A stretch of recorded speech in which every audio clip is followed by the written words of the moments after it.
So hello guys, welcome to my channel keep learning. आज हम number system के बारे में पढ़ेंगे। नंबर सिस्टम जिसे हिंदी में हम संख्या पद्धति कहते हैं, ठीक है। नंबर सिस्टम में सबसे पहले आता है नेचुरल नंबर। नेचुरल नंबर जिसको हिंदी में बोला जाता है प्राकृतिक संख्या। नेचुरल नंबर, प्राकृतिक संख्या। प्राकृतिक संख्या क्या होता है? प्राकृतिक संख्या को हम काउंटिंग नंबर भी बोलते हैं। मतलब ये कि डे टू डे लाइफ में जो भी हम नंबर का यूज करते हैं वो सारे नेचुरल नंबर होते हैं, ठीक है। फॉर एग्जाम्पल नेचुरल नंबर की अगर बात करें तो हम 1 से स्टार्ट करते हैं। 1 2 3 4 5 ये जितने भी इन्फिनिटी नंबर है, मतलब अनंत तक, इनका कोई एंड नहीं, जितने भी नंबर हैं वो सारे क्या कहलाएंगे? नेचुरल नंबर यानी कि प्राकृतिक संख्या कहलाएंगे, ठीक है। सेकंड नंबर की अगर बात करें तो सेकंड नंबर पे आता है होल नंबर। होल नंबर जिसे हम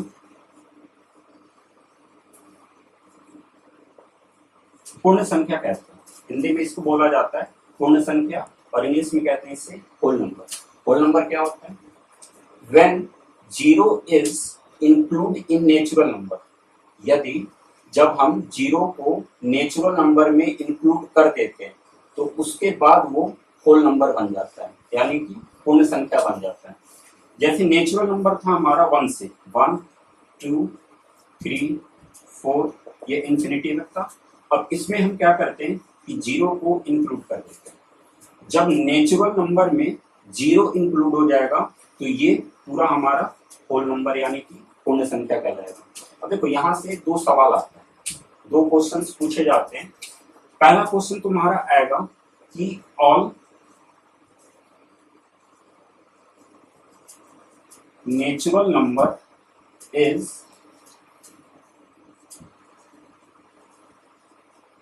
होल नंबर।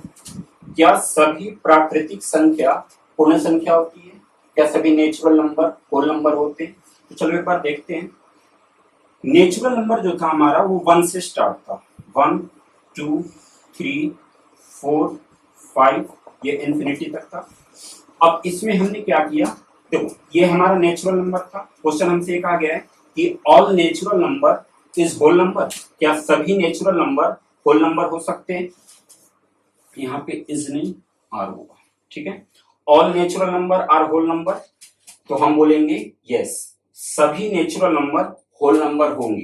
क्यों होंगे? अब ये ध्यान दें, नेचुरल नंबर 1 से स्टार्ट था, 1 से इंफिनिटी तक जा रहा था, जबकि होल नंबर था वो 0 से स्टार्ट था। यानी कि नेचुरल नंबर में जब हमने 0 को लगा दिया तो ये पूरा होल नंबर बन गया।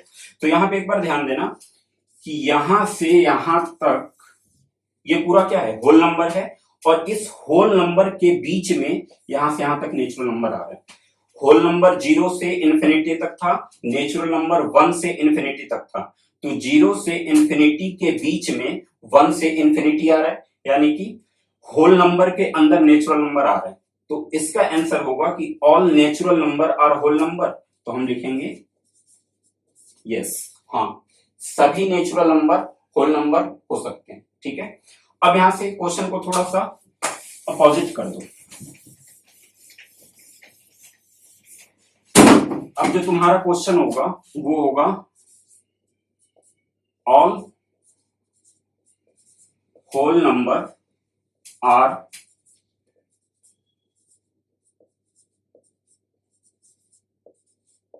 Natural number. क्या सभी पूर्ण संख्या प्राकृतिक संख्या हो सकते हैं? एक बार फिर ध्यान देते हैं। जो नेचुरल नंबर था हमारा वो स्टार्ट था 1 2 3 4 इंफिनिटी तक, और जो होल नंबर था 0 1 2 3 4 ये इंफिनिटी तक नहीं है। तो अब यहां पे देखो, all whole number are natural number. Natural number हमारा 1 से इंफिनिटी तक था और होल नंबर 0 से इंफिनिटी तक था। तो अब देखो, क्या सभी पूर्ण संख्या प्राकृतिक संख्या हो सकती हैं? तो सभी पूर्ण संख्या यानी कि होल नंबर नेचुरल नंबर नहीं हो रहा है। होल नंबर में क्या हो रहा है कि ये जीरो जो है वो यहाँ पे नहीं है, तो होल नंबर नेचुरल नंबर नहीं हो सकता। सभी होल नंबर नेचुरल नंबर नहीं हो सकते, बट सभी नेचुरल नंबर होल नंबर हो सकते हैं। ठीक है,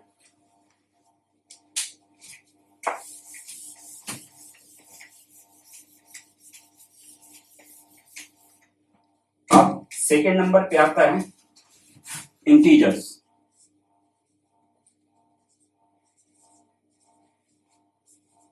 इंटीजर्स जिसको हिंदी में हम बोलते हैं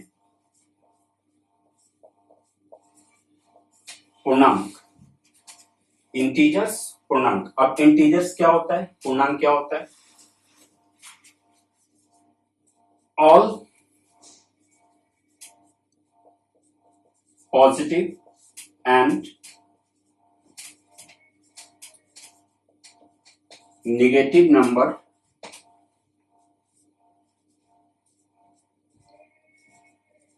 included with जीरो। इंटीजर्स क्या होता है? All positive and negative numbers included with zero are integers. मतलब कि जितने भी ऋणात्मक और धनात्मक, जितने भी ऋणात्मक और धनात्मक नंबर होते हैं जीरो के साथ, वो सारे क्या होते हैं? इंटीजर्स होते हैं। इंटीजर्स को समझते कैसे हैं? सपोज कि हमने एक नंबर लाइन ले लिया। नंबर लाइन में हमें पता है कि बीच में जीरो होता है। राइट साइड में जो संख्या होगी वो पॉजिटिव होगी। 2, 3, 4 ये सारे क्या हैं? पॉजिटिव नंबर हैं। वही अगर लेफ्ट साइड की बात करें तो यहाँ पे सारे नंबर जो होंगे वो निगेटिव में जाएंगे। इस नंबर लाइन पे जितने भी नंबर दिख रहे हैं negative, positive, included with zero, zero के साथ, ये सारे क्या कहलाएंगे? इंटीजर्स कहलाएंगे। क्लियर है? चलिए अब आगे देखते हैं।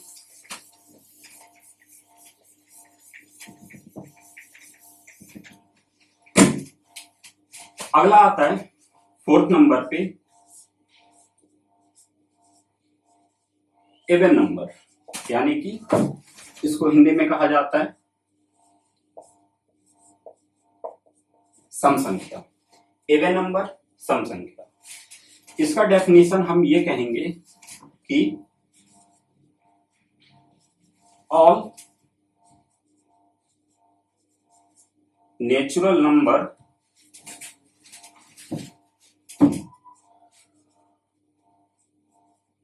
which is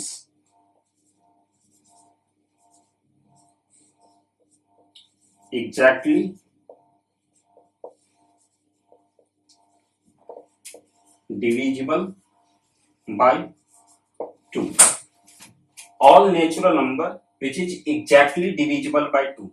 जितने भी प्राकृतिक संख्या हैं उनमें से जो जो संख्या 2 से पूर्णतः विभाजित हो जाएगा, ठीक है, वो सारे इवन नंबर यानी कि सम संख्या कहलाती है। फॉर एग्जाम्पल लेते हैं। एग्जाम्पल में 2, 4, 6, 8, 12, 84, 96, 104, 216, ये जितने भी नंबर है, ठीक है, जो कि जो 2 से डिविजिबल है, वो सारे हमारा क्या कहलाएगा? इवन नंबर यानी कि सम संख्या। क्लियर है? चलो अब अगला हम पढ़ते हैं फिफ्थ नंबर पे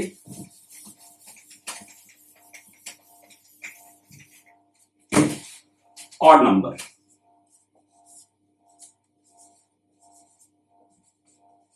जिसको हिंदी में बोला जाता है विषम संख्या। ऑड नंबर, विषम संख्या। इसका डेफिनेशन हो जाएगा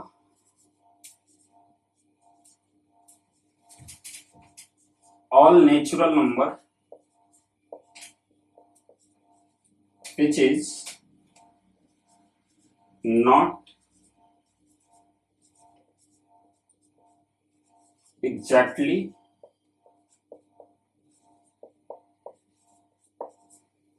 divisible by 2. All natural number which is not exactly divisible by 2. सभी प्राकृतिक संख्या जो 2 से पूर्णतः विभाजित ना हो वो सारे क्या कहलाते हैं? ऑड नंबर यानी कि विषम संख्या। एग्जाम्पल में देखते हैं। 3 5 7 9 11 13 17 19 21 23 27, ये सारे नंबर 2 से डिवाइड नहीं हो रहे, तो ये क्या कहलाएगा? ऑड नंबर, यानी कि विषम संख्या। ठीक है,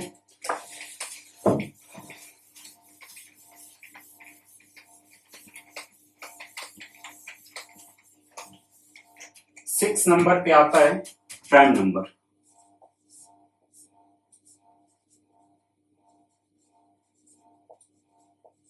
प्राइम नंबर, इसको हिंदी में कहा जाता है अभाज्य संख्या।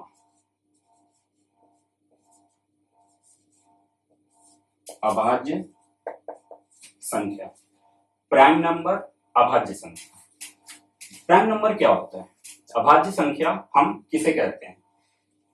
तो इसका हम डेफिनेशन लिखते हैं, any number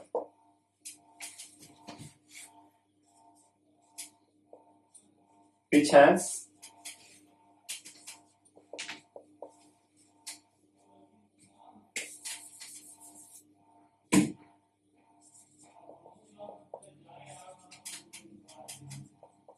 divisible by 1 and itself. Any number which is divisible by 1 and itself is called prime number. अभाज्य संख्या वो होता है ऐसे नंबर जो अपने आप के टेबल से और 1 से, सिर्फ इन्हीं दोनों से डिवाइड हो, वो कहलाता है प्राइम नंबर, यानी कि अभाज्य संख्या। एग्जाम्पल में लेते हैं 2। एक चीज समझते हैं, 2 जो है नेचुरल नंबर भी है, होल नंबर भी है, इवन नंबर भी है, और साथ में प्राइम नंबर भी है। प्राइम नंबर क्यों है? क्योंकि 2 का हम ज्यादा से ज्यादा फैक्टर क्या निकाल सकते हैं? या तो 1 निकाल सकते हैं या 2 निकाल सकते हैं। या तो ये 1 के टेबल से डिवाइड होगा या 2 के टेबल से डिवाइड होगा। और प्राइम नंबर, अभाज्य संख्या का हमने डेफिनेशन भी लिखा है कि any number which has divisible by 1 and itself, कोई भी नंबर जो 1 और अपने आप से कट जाए वो प्राइम नंबर कहलाता है। तो 2 जो हुआ वो प्राइम नंबर है, क्योंकि 2 का फैक्टर क्या क्या हो सकता है? या तो 1 हो सकता है या 2 हो सकता है, तो इसलिए 2 को प्राइम नंबर कहा गया है। बाकी 3 हो गया, 5 हो गया, 7 हो गया, 11 हो गया, 13 हो गया, 17 हो गया, 19 हो गया, 23, 29, 31, 37, ये सारे मतलब ऐसे नंबर जो 1 और अपने आप के टेबल से कटे, वो सारे प्राइम नंबर यानी कि अभाज्य संख्या कहलाती है।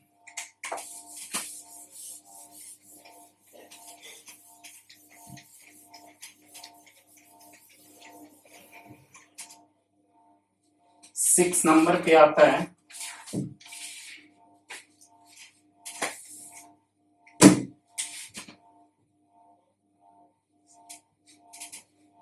सेवेंथ नंबर पे था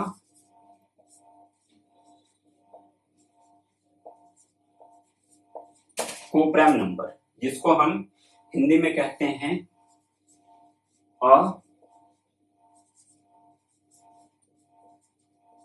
असहभाज्य संख्या। कोप्राइम नंबर क्या होता है, पहले इसको समझो। कोप्राइम नंबर मतलब कि दो ऐसे नंबर का पेयर जिनका कॉमन डिफरेंस 1 हो।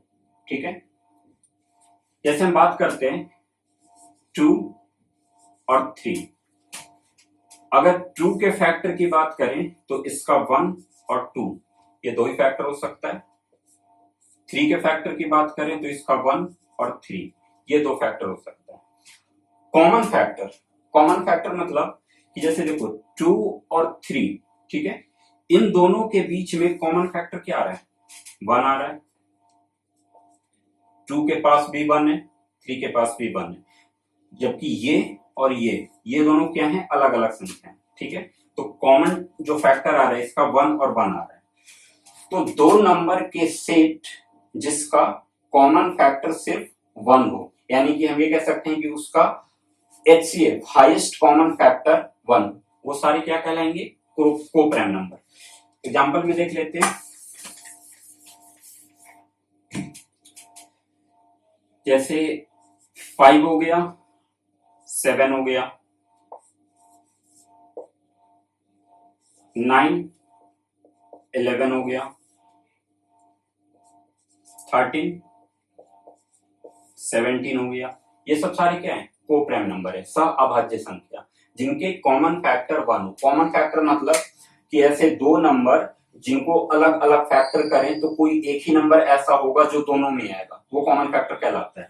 जैसे हमने अगर 5 और 7 की बात कर रहे हैं तो 5 का जब हमने फैक्टर किया तो 1 और 5 आया, और 7 का फैक्टर किया तो 1 और 7 आया।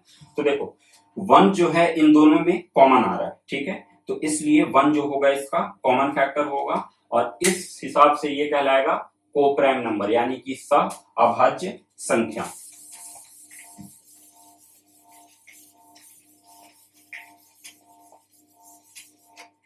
नेक्स्ट 8 नंबर पे आता है कंपोजिट नंबर। कंपोजिट नंबर जिसको हिंदी में कहा जाता है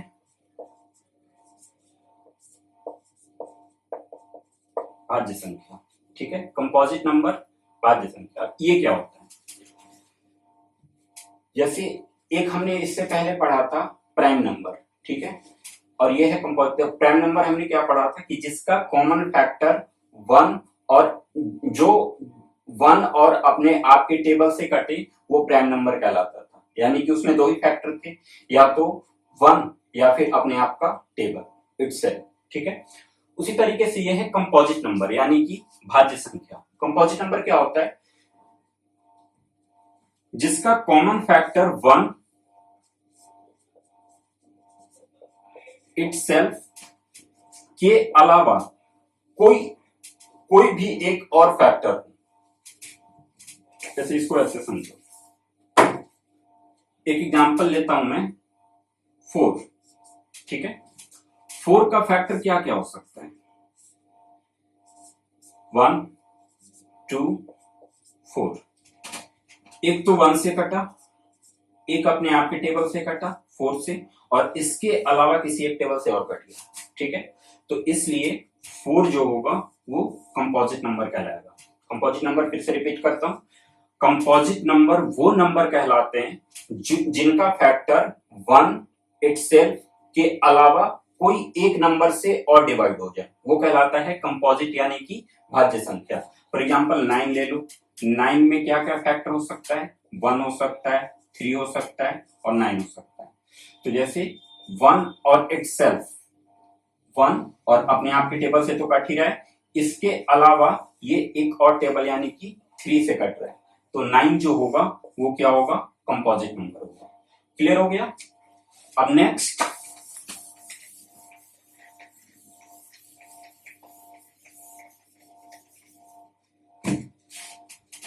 9 नंबर पे आता है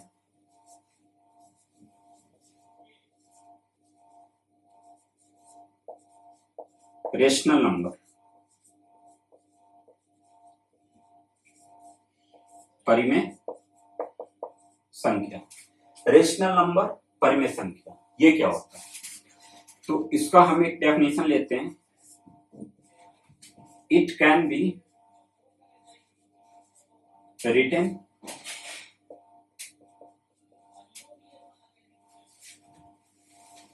written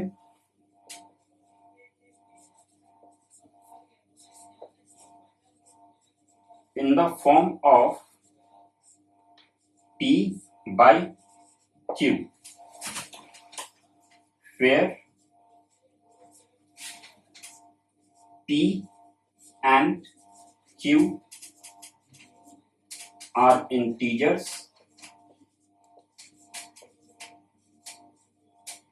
and Q not equal to 0।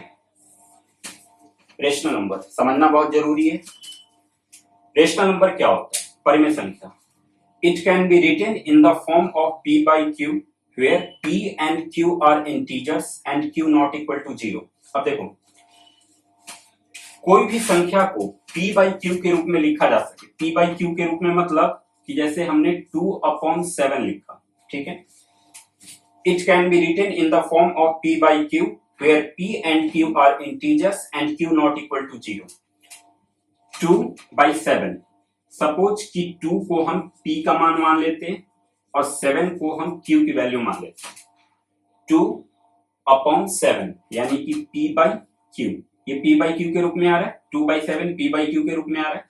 अब बात यह था कि इन the form p by q फिर p and q are integers। Integers हमने पहले समझा कि all negative and positive number included with 0 is called integers. Integers वो होते हैं जिसमें सारे नेगेटिव नंबर और पॉजिटिव नंबर दोनों आते हैं, 0 भी आता है, तो सारे क्या कहलाएगा? इंटीजर्स कहलाएगा। तो जहां पे p और q एक इंटीजर्स होगा, जैसे देखो p का मान 2 था, q का मान 7 था, और 2 और 7 ये दोनों क्या है? इंटीजर्स है। तो इसलिए बोला गया where p and q are integers, जहां p और q इंटीजर्स होगा। तो 2/7 रख दिया। And q not equal to 0, और q की वैल्यू 0 नहीं आनी चाहिए।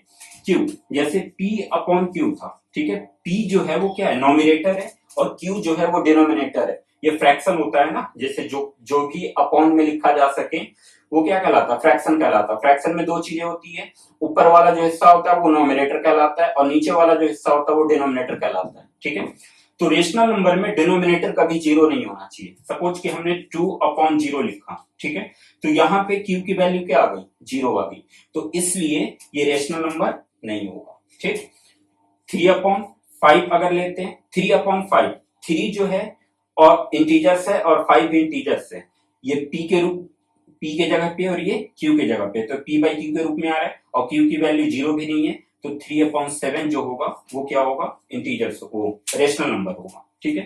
इसमें कुछ चीजें एक और समझ लो।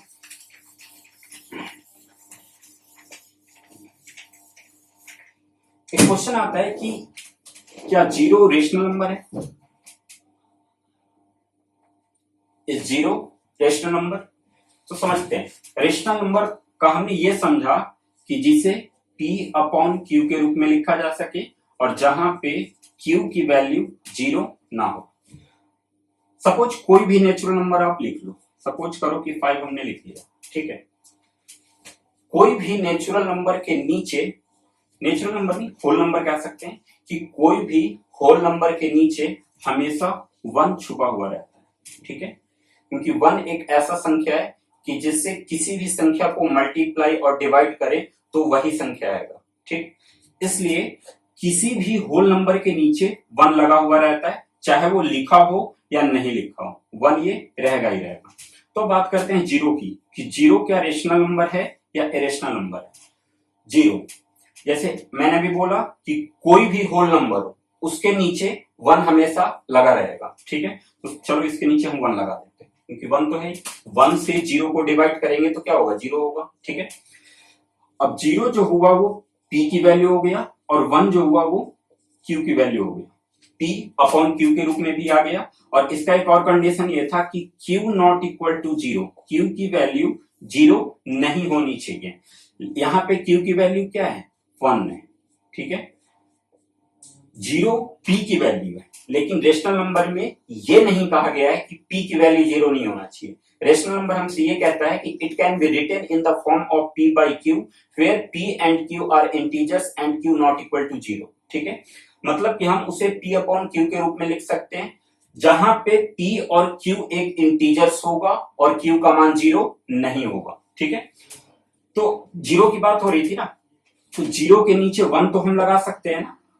1 लगाने के बाद ये p/q के रूप में आ जाएगा, और यहाँ पे q का मान 0 भी नहीं होगा। q का मान क्या है? 1 है, इसलिए 0 जो होगा वो रेशनल नंबर कहलाएगा, ठीक है।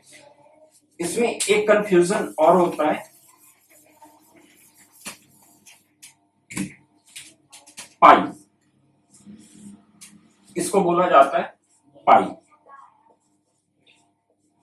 मैथमेटिक्स मैथमेटिक्स में इसके 2 वैल्यू होते हैं। पहला 22/7 और दूसरा 3.1 3.14 ये आगे तक जाता है। पाई डेसिमल एक्सपेंशन में अगर बात करें तो डेसिमल के बाद 50 डेसिमल ऐसे आते हैं, 50 डेसिमल के बाद ये दोबारा रिपीट हो जाता है। तो पाई की जो वैल्यू 22/7 है ये परफेक्ट वैल्यू नहीं है, ये अप्रोक्स में लिया गया, ठीक है।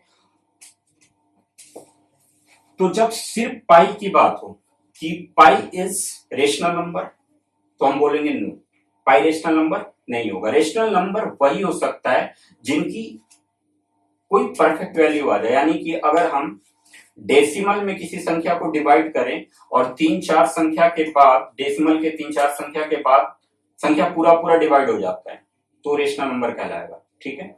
डेसिमल के बाद दो कंडीशन बनता है, एक कि डेसिमल के बाद संख्या पूरा पूरा कट जाए और दूसरा डेसिमल के बाद संख्या कुछ आगे जाके रिपीट हो जाए या फिर तुरंत रिपीट हो जाए।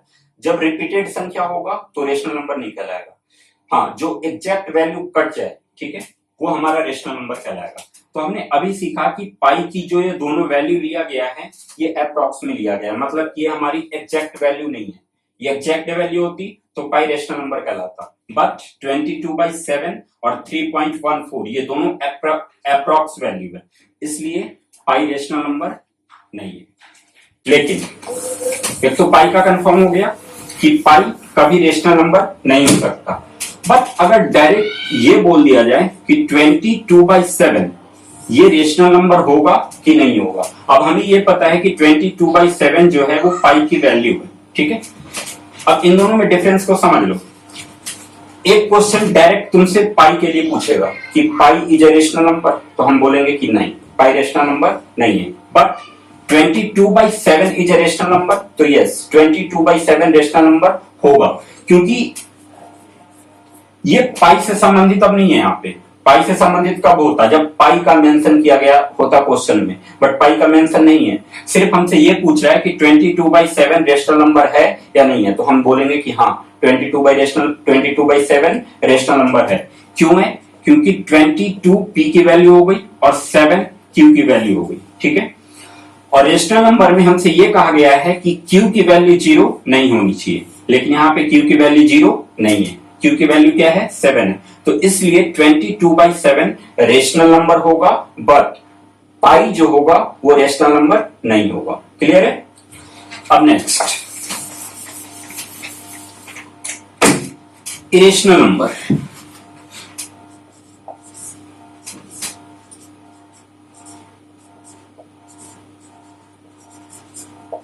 इरेशनल नंबर जिसको हम हिंदी में बोलते हैं अपरिमेय संख्या। अब ये रेशनल नंबर क्या होता है? रेशनल नंबर हमने ये पढ़ा कि it can be written in the form of p by q where p and q are integers और q not equal to 0, ठीक है। अब इसको अपोजिट कर दो, rational number which it can be not written in the form of p by q, इसे हम p upon q के रूप में नहीं लिख सकते, ठीक है, वो हमारा इरेशनल नंबर कहलाता है। अब रेशनल और इरेशनल के बीच में कुछ डिफरेंस को समझना जरूरी है।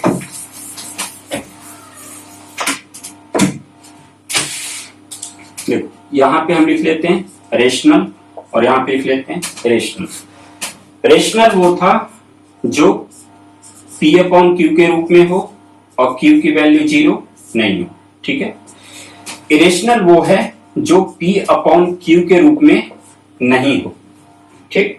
तो अब एग्जांपल से रेशनल और इरेशनल को दोनों को समझो। रेशनल तो मैंने समझा दिया कि रेशनल जैसे p अपॉन q के रूप में लिखा जा सके, और p और q दोनों क्या होगा, इंटीजर्स होगा। इंटीजर्स हमने समझ लिया कि all negative and positive number included with 0 is integers, ठीक है। तो रेशनल तो हमने समझ लिया कि जो p अपॉन q के रूप में, जैसे 2/7। अच्छा हाँ, अब मेन चीज इसमें समझना ये है, मैं यहां पे लेता हूं √16 और यहां पे लेता हूं √15। अब समझो कि √16 रेशनल क्यों है और √15 इरेशनल क्यों है। √16 रूट के अंदर कौन सी संख्या है, 16। रूट के अंदर कोई भी संख्या हो, अगर उसका पेयर बन जाए, यानी कि सेम संख्या का पेयर बन जाए, तो वो रूट से बाहर निकल जाता है। फॉर एग्जाम्पल अगर 16 की बात करें तो 16 4 इंटू 4 बनाएगा, ठीक है। अब क्या हुआ, रूट के अंदर सेम संख्या का पेयर बन गया। जब रूट के अंदर सेम संख्या का पेयर बन जाता है तो यहां से एक संख्या बाहर निकल जाता है, यानी कि रूट 16 को अगर हम सोल्व करें तो क्या आएगा, 4 आएगा, ठीक है। मैंने पहले ही बता दिया था कि कोई भी होल नंबर के नीचे हमेशा 1 छुपा हुआ रहता है, ठीक है। तो इस 4 के नीचे हमने 1 लगा दिया। अब ये क्या हुआ, P अपॉन Q के रूप में आ गया, जहां पे Q की वैल्यू 0 भी नहीं है, तो इसलिए रूट 16 जो होगा वो रेशनल नंबर होगा, ठीक है। ऐसे एग्जांपल बहुत सारे हैं, रूट 9 ले लो, आप रूट 4 ले लो, रूट 25 ले लो, रूट 36 ले लो, रूट 256 ले लो। 256 किसका स्क्वायर होता है, 16 का, ठीक है। तो ऐसे नंबर जो किसी संख्या के परफेक्ट स्क्वायर है वो सारे क्या कहलाएंगे, रेशनल नंबर कहलाएंगे। क्यों, क्योंकि जब वो परफेक्ट स्क्वायर है तो रूट से बाहर निकलने के बाद वो क्या बन जाएगा, नेचुरल नंबर बन जाएगा। और कोई भी नेचुरल नंबर के नीचे हमेशा 1 लगा हुआ रहता है, तो इसलिए जब हम उसके नीचे 1 लगा देंगे तो P अपॉन Q के रूप में आ जाएगा, और Q का मान 0 अगर नहीं हुआ तो हमारा रेशनल नंबर कहलाएगा, ठीक है। तो अगर रूट से संबंधित बात करें तो ये जितने भी परफेक्ट स्क्वायर रूट है वो सारे रेशनल नंबर कहलाएंगे। अब बात करते हैं रेशनल की। इरेशनल क्या होता है, रेशनल हमने ये तो सीख लिया कि which it can not written in the form of P by Q, इसे हम P अपॉन Q के रूप में नहीं लिख सकते। तो फिर इरेशनल नंबर होगा क्या, जैसे कोई भी संख्या को अगर हम P अपॉन Q के रूप में नहीं लिख सकते तो इरेशनल नंबर फिर होगा क्या, कौन सी संख्या ऐसी होगी जो इरेशनल नंबर होगी। तो ध्यान से समझना, इरेशनल नंबर 2 टाइप के संख्या हो सकते हैं। पहला, जो रूट में हो और वो किसी भी संख्या का परफेक्ट स्क्वायर ना हो। फॉर एग्जांपल 15, अगर हम रूट के अंदर 15 का फैक्टर करें तो ये 3 इंटू 5 में अलग अलग होगा, ठीक है, 3 इंटू 5। और मैंने पहले बोला कि रूट के अंदर सेम संख्या का पेयर बनना चाहिए, यहाँ पे सेम संख्या का तो पेयर बन नहीं रहा है, इसलिए 15 जो होगा वो किसी भी संख्या का परफेक्ट स्क्वायर नहीं होगा। इस वजह से रूट 15 हमारा क्या कहलाएगा, रेशनल नंबर कहलाएगा। रेशनल समझ में आया, ऐसी संख्या जो रूट में हो और वो किसी भी संख्या का परफेक्ट स्क्वायर ना हो, ऐसी संख्या क्या कहलाएंगी, रेशनल नंबर कहलाएगा, ठीक है। कुछ और ले लेते हैं, जैसे रूट 17 हो गया, रूट 12 हो गया, रूट 20 हो गया। ये सब सारे क्या हैं, ये सब सारे इरेशनल नंबर है, क्योंकि किसी भी संख्या का ये परफेक्ट स्क्वायर नहीं है। इस वजह से सारे संख्या जो होंगे वो क्या कहलाएंगे, रेशनल नंबर कहलाएंगे। अब डेसिमल में बात करते हैं कि डेसिमल में रेशनल नंबर कौन कौन से हो सकते हैं। तो देखो,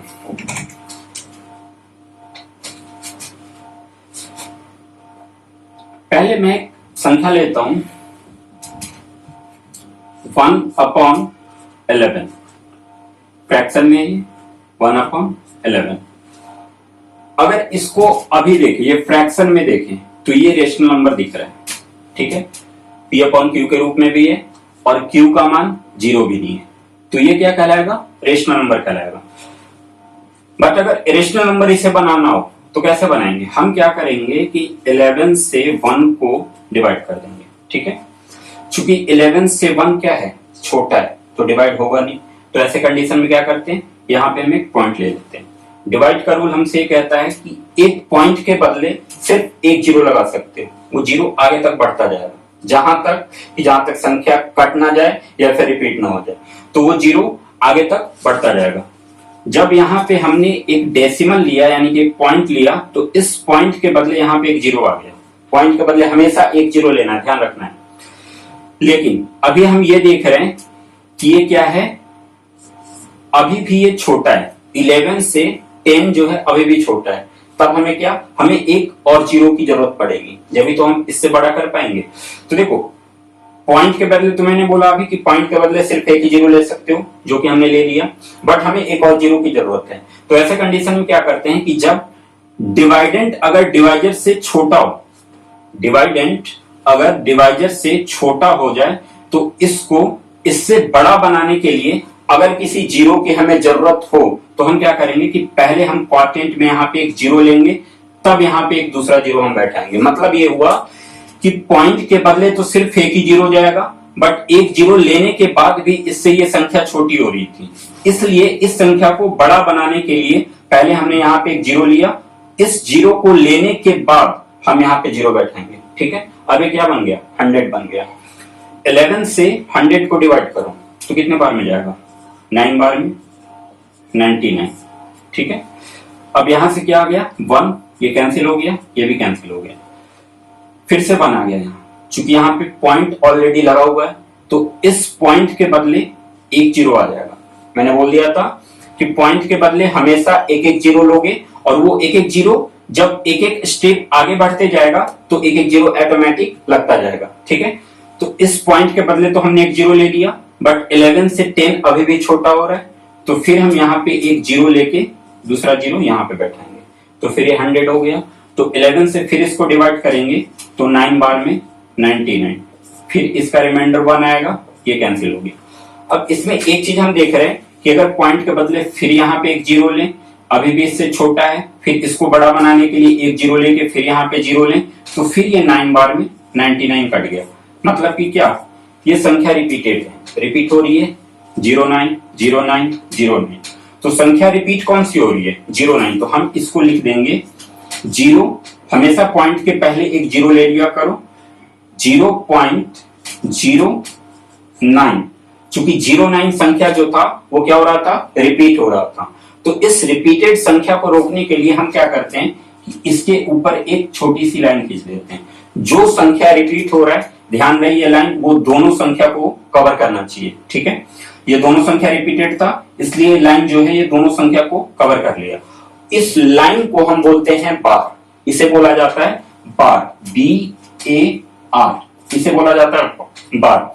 बार यानी कि वो बार ऐसे संख्या पे लगता है जो संख्या रिपीटेड हो, यानी कि जो संख्या बार बार रिपीट हो रहा है तो उस रिपीटेड को रोकने के लिए हम उसके ऊपर बार लगा देते हैं, यानी कि जो संख्या रिपीट हो रहा है उसी संख्या के ऊपर बार रहेगा।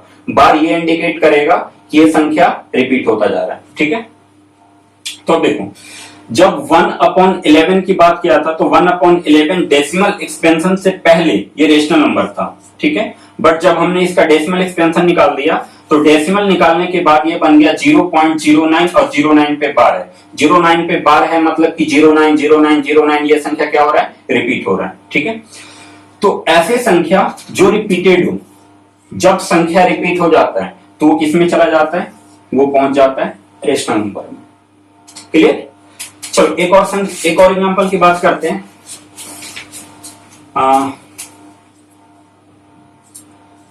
5/2 लेते हैं।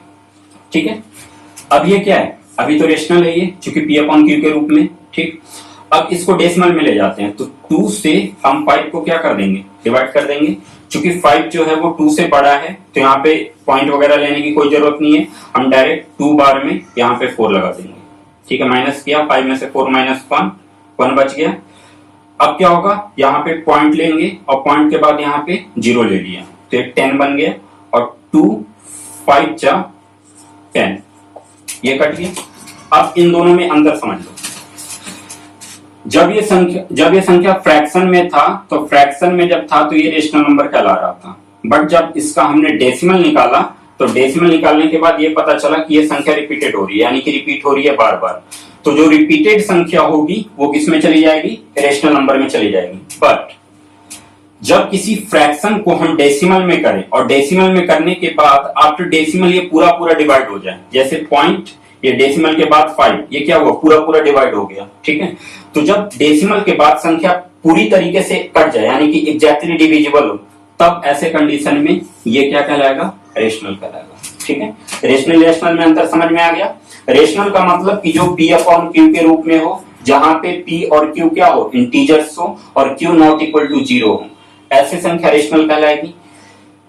इरेशनल जिसको हम P/Q के रूप में नहीं लिख सकते, तो जब P/Q के रूप में नहीं लिख सकते तो ऐसे कौन सी संख्या होगी जो इरेशनल कहलाएगी। तो इरेशनल मैंने समझा दिया कि ऐसे संख्या जो रूट के अंदर हो और वो किसी भी संख्या का परफेक्ट स्क्वायर ना हो, तो ऐसे संख्या क्या कहलाएगी, रेशनल। दूसरा, जब डेसिमल में कन्वर्ट करने के बाद संख्या अगर रिपीट हो जाता है तो रिपीटेड संख्या इरेशनल कहलाता है, और अगर डेसिमल के बाद संख्या पूरा पूरा कट जाता है तो ये रेशनल कहलाता है। क्लियर है?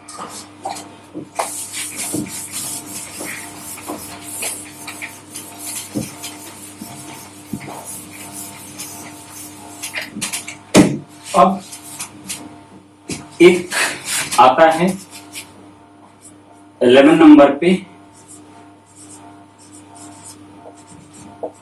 रियल नंबर, इसको हम हिंदी में कहते हैं वास्तविक संख्या। वास्तविक संख्या रियल नंबर क्या होता है? चलो रियल नंबर को हम समझते हैं। यहां पे हमने लिख लिया रियल नंबर, ठीक है। रियल नंबर दो चीजों से मिल के बनता है, वो क्या है? एक तो है रेशनल नंबर और दूसरा है इरेशनल नंबर।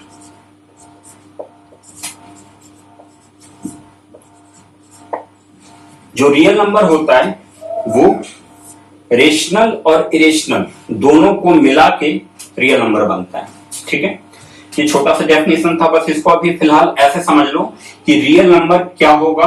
तो जब रेशनल और इरेशनल दोनों मिल जाएंगे तो मिलने के बाद वो क्या बना देगा? रियल नंबर बना देगा, ठीक है। यहां से कुछ क्वेश्चन आता है, क्वेश्चन इंपॉर्टेंट भी है खास करके 9th क्लास के लिए। 9th क्लास में ये क्वेश्चन हमेशा पूछा जाता है। चलो हम यहां से पहले 3 क्वेश्चन लिखते हैं। पहला लिखते हैं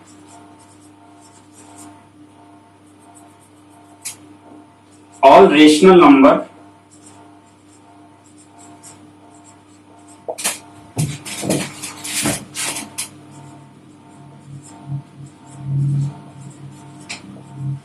आर रियल नंबर। ये पहला क्वेश्चन हो गया। सेकंड, ऑल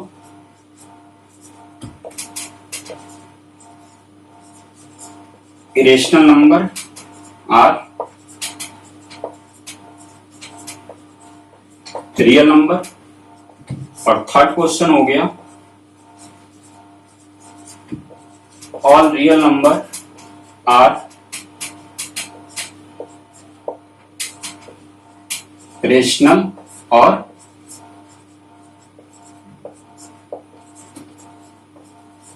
इरेशनल, ठीक है।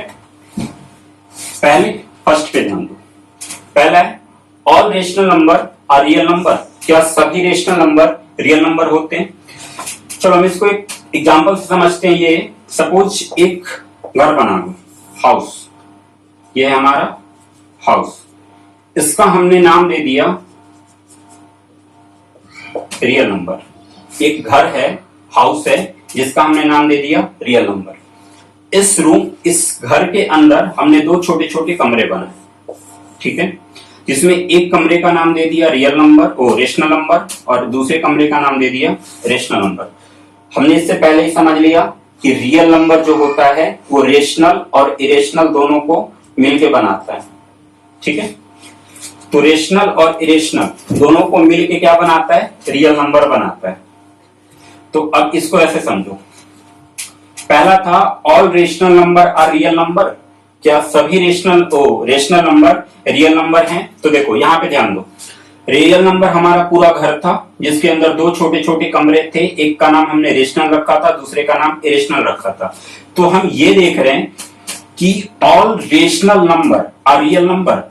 तो ये सारे रेशनल नंबर जो हैं वो ये रियल नंबर के अंदर ही तो आ रहे हैं, ठीक है। क्योंकि रियल नंबर क्या है? घर है पूरा। क्योंकि कमरा से पूरा घर बड़ा होता है तो कमरा घर के अंदर ही आता है, ठीक है। तो इसलिए जो रेशनल नंबर था वो रियल नंबर के अंदर ही आ रहा है।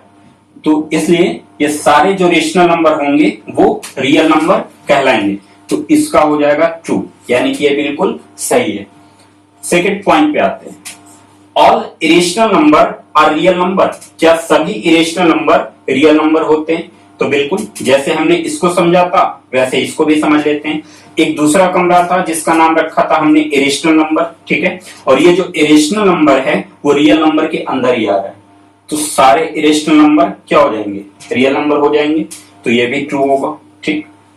अब point third, all real number are rational और इरेशनल। क्या सभी रियल नंबर रेशनल या इरेशनल नंबर हो सकते हैं? तो सोचो कि घर कमरा से बड़ा कैसे हो सकता है, नहीं हो सकता ना।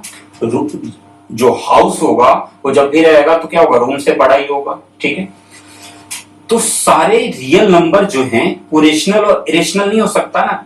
अब घर को तुम कमरे के अंदर तो नहीं ला सकते हो, इसलिए जो रियल नंबर होगा वो रेशनल और इरेशनल नहीं हो सकता। क्यों? क्योंकि ये दोनों मिलके इसको बना रहे हैं, ना कि ये इसको बना रहे हैं, ठीक है। ये दोनों मिलके इसको बना रहे हैं। तो सभी रियल नंबर रेशनल और ना ही इरेशनल हो सकते हैं, ठीक है। रेशनल और इरेशनल रियल नंबर हो सकता है, बट रियल नंबर जो है वो रेशनल और इरेशनल नहीं हो सकता है। क्लियर है? तो ये था आज का पूरा सिस्टम, नंबर सिस्टम, जो कि हमने काफी अच्छे तरीके से आई थिंक समझ लिया है, ठीक है। बाकी फिर नेक्स्ट क्लास में मिलते हैं, तब तक के लिए गुड बाय। आप लोग अपना ख्याल रखो, बाय।